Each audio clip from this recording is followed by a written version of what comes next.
the best of Money Matters.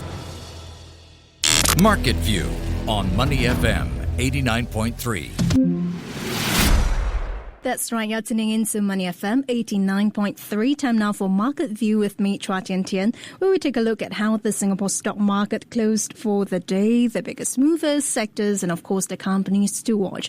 But as always, a quick recap of how we started. Well, Singapore shares actually began the day in the green, tracking global markets. So in early trade, the Straits Times Index was up 0.4% at 3,832 points after some 30.9 million securities changed hands in the broader market.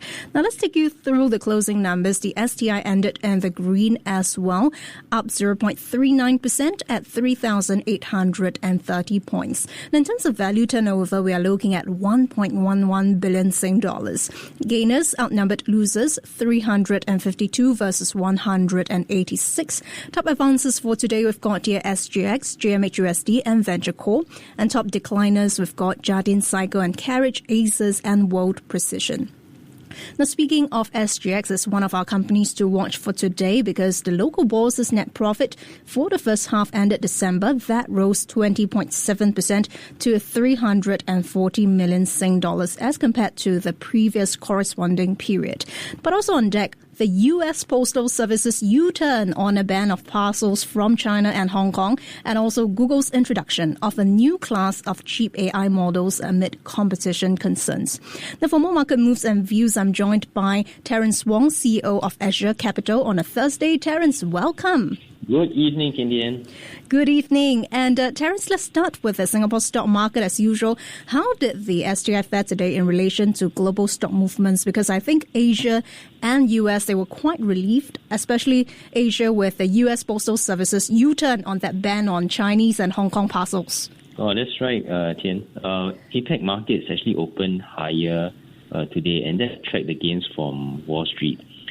Investors, I think, are shrugging off a week of trade turmoil. You've been hearing the tariff word. Flip-flop.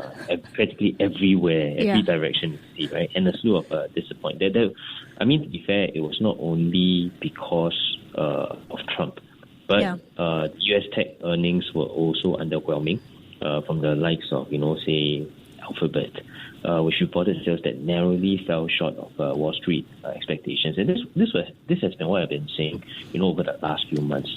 The expectations had been so lofty that a slight miss will actually affect or have a big impact on the share price. So when things like that weighing on the market, coupled with uncertainty over the tariffs rollout, I think it's hard, to see that the market will go on a sustained rally. And, with the news of this US Postal's U-turn, that is something that is positive. And I think that's something that the market has been looking for, some silver lining to a very, very tough week. I think, but, looking ahead, it is still going to be a lot of eyes on the investors will still be looking towards what Trump is going to do in the coming few months. Okay. And if you look at the STI, of course, today, tracking the gains from other Asian markets, it has gone up 10.4%, as you mentioned. And since you talked about lofty expectations, I was just looking at the movements relating to Qualcomm and ARM. In fact, I think some of their results beat estimates. That's just that expectations really running hot, running ahead. But let's zoom in on Singapore stock market first, Terence. We have the local bourse, SGX, because SGX's net profit for the first half ended December, that was up 20.7% to 340 million Sing dollars from the previous corresponding period. So how would you read into that? Well, these are a good set of numbers by SGX, yeah. But really, I don't think you have to be a rocket scientist to figure that out. Because if you see what has been happening over with the STI, our Straits Times Index. 3008. Exactly, it's hit. It was flirting with our all-time high. High that was set in October 2007. So, and this was not only it was somewhat narrow, but still it was a rising tide that lifted some boats, right? It was accompanied by an accelerating market volume. And in some months, we actually seen double-digit increases year on year. So this is good news for SGX because you need volume for it to see good results. And that's what we have seen, right? And in the current times, I mean, if you look in the next 1, 2, 3 months with market volatility like what we just mentioned, this is also going to be positive for SGX because markets, stock exchanges thrive on volatility. So whether it go up or go down, as long as there's volatility, as long as there's trade, SGX will continue to stand to benefit. And another thing that I think is interesting with the SGX, there's this review committee that was started last year by the MAS, right? I think that there will be a slew of changes. Government seem to be very anxious to actually give a kicker to the market. And I think that all these things are going to be positive for the stock market in Singapore. Okay. Now, Terence, another counter to watch is Kaplan Investment, because Kaplan Investment's Bursa Malaysia listed subsidiary, Capital Land Malaysia Trust, that inked a conditional agreement to buy 3 freehold industrial properties in the Johor, Singapore Special Economic Zone. How would you read into that, and how significant is this for Kaplan Malaysia Trust and consequently Kaplan Investment? Well, not significant at all. But I think it's signaling. Okay. If you're talking about this Johor Singapore Special Economic Zone, I think it's going to look interesting.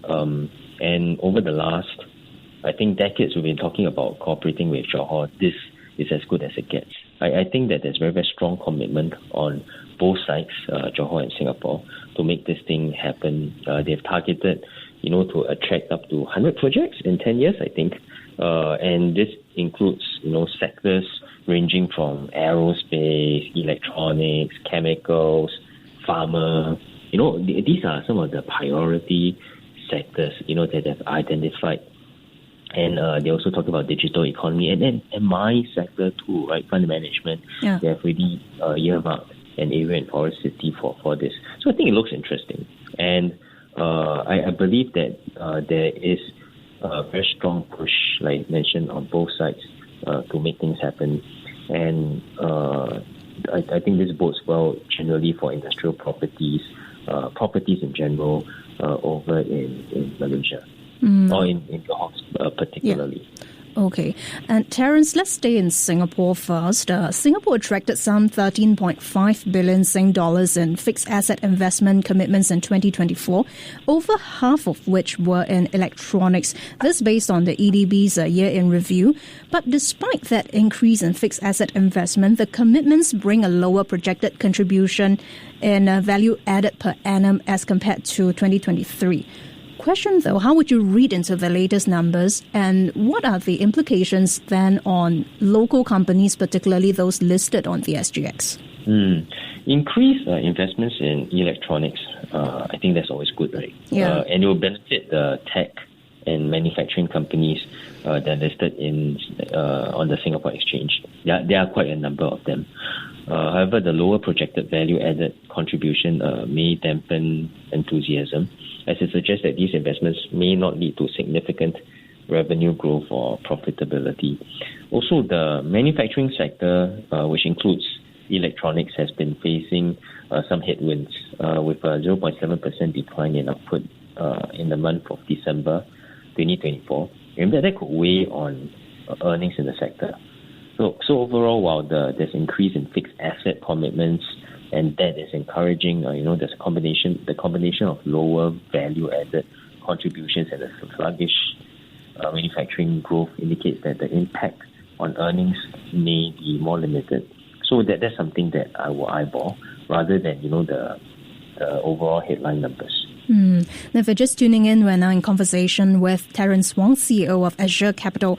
Well, Terence, let's go straight to the US. When we think about cheaper goods, we usually think of Shein, Temu, and, clothes and things like that, consumer goods. But now Google announced updates to its Gemini family of large language models, introducing a new product line with competitive pricing to AI models, such as that of China's DeepSeek. So even AI can now become cheaper with DeepSeek in the picture. How has the launch of DeepSeek shaken the industry thus far, and to what extent will Google get a head start in the race for cheap AI models? Well, DeepSeek definitely definitely made wave in late December, by launching this free open source large language model. I just got to learn this term not too long ago. Somebody uses it. Large language model, LLM. Yeah, it's a very big word. In just 2 months, yeah. And the amazing price tag of $6 million. We're not talking $6 billion, $6 million, which in today's term, it's like chump change. It's like snack money. So it has demonstrated that through architectural improvements, it's possible to achieve similar results using older GPUs and at significantly lower costs.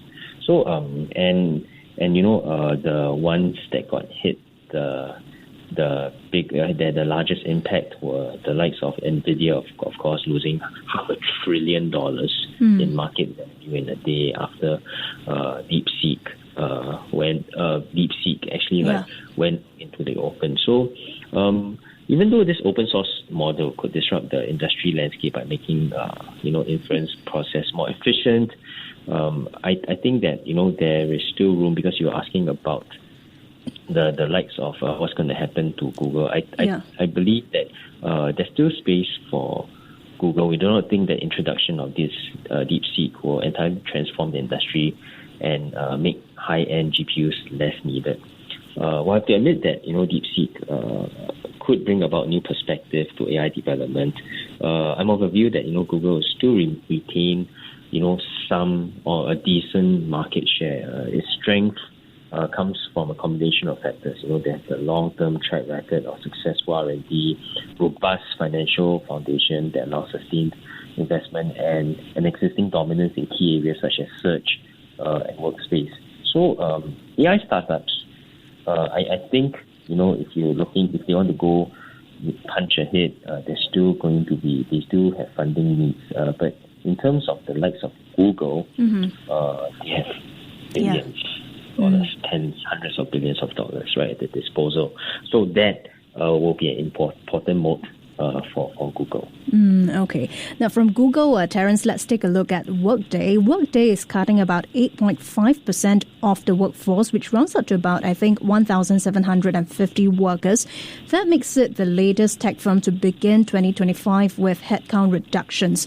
And I think, as in the case of Workday, the plan is to cut down on the physical workforce and also hire in strategic areas like AI. How concerning is this? It's quite ironical, right? I mean, these guys, a lot of the companies use Workday for hiring, and Workday ends up cutting jobs internally. Yeah. But I think job cuts in the tech sector has been going on for quite a while right now. It really surged. The layoffs really surged in 2022. I mean, everywhere, including Singapore tech companies, they've been firing workers just to eke out or just to become profitable. This shows how much fat they have in the past, right? A lot of the startups started to scale down their workforce. Even the big companies like Meta, Alphabet, all continue to cut their workforce between 2022 and 2024. There's selective hiring, of course, in the likes of AI, like you mentioned. I think that going ahead, large tech companies such as Salesforce and Alphabet, they have been more careful about their hiring practices right now. And I think that most of the tech companies going forward will be focusing on just key areas. It may not be AI, but key areas of expansion. And I think that they are also very careful not to, follow what they have done in the past, circa 2018, 2019, during the heady days where they went on a massive expansion. That was Terence Wong, CEO of Azure Capital. Thank you so much for joining us on Money FM 89.3. Before acting on the information on Money FM, please consider if it's suitable for your own investment objectives, financial situation, and risk tolerance.